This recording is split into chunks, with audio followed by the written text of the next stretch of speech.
salah satunya adalah peningkatan stunting.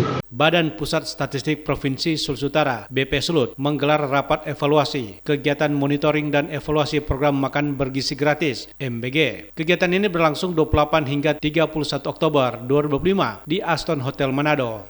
Kepala BP Sulut Aidil Adam menjelaskan, pihaknya melakukan 2 kali survei untuk melihat dampak program MBG, baik dari sisi ekonomi maupun kesehatan masyarakat. Survei yang dilakukan yaitu survei khusus dengan mendatangi SPPG, Satuan Pelayanan Pemenuhan Gizi. Selain itu, pihaknya melakukan wawancara kepada masyarakat. BPS itu punya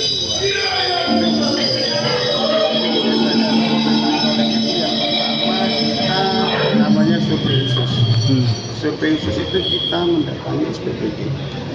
Kemudian satunya lagi survei baseline sama penduduk. Nah, tujuan kita itu adalah melihat sebenarnya dampak dari program MBG itu mulai dari dampak kesehatan dan dampak ekonomi.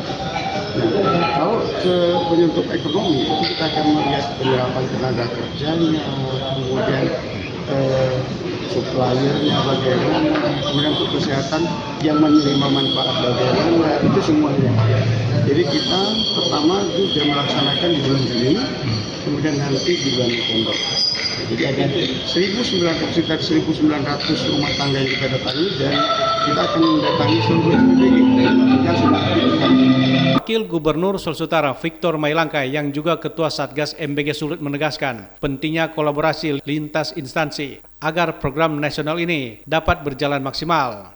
Yang pertama penegasan Bapak Gubernur, kami Satgas mendorong agar supaya program ini berjalan maksimal di Sulawesi Utara.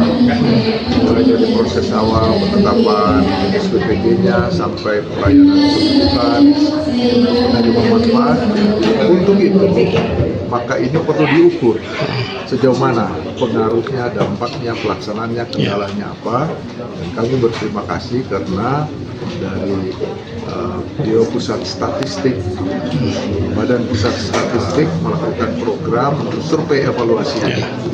Kami berharap dari 54 SPPG yang sudah operasional, kita akan lihat dampaknya apa. Sementara yang lain masih dalam proses penyelesaian, untuk nanti secepatnya mereka sudah bisa melakukan operasional.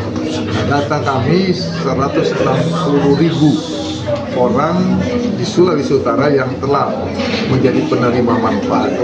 Target kami kalau bisa selambat-lambatnya bulan November, paling lambat Desember sudah 600.000 orang dari sekitar 2,6 juta penduduk sudah dapat menerima manfaat dari program ini. Kepala Kantor Pelayanan Pemenuhan Gizi KPPG Manado, Billy Christian Kere menegaskan, untuk menjamin makanan bergizi gratis tidak bermasalah, maka seluruh dapur penyedia makanan diwajibkan memiliki standar higienitas.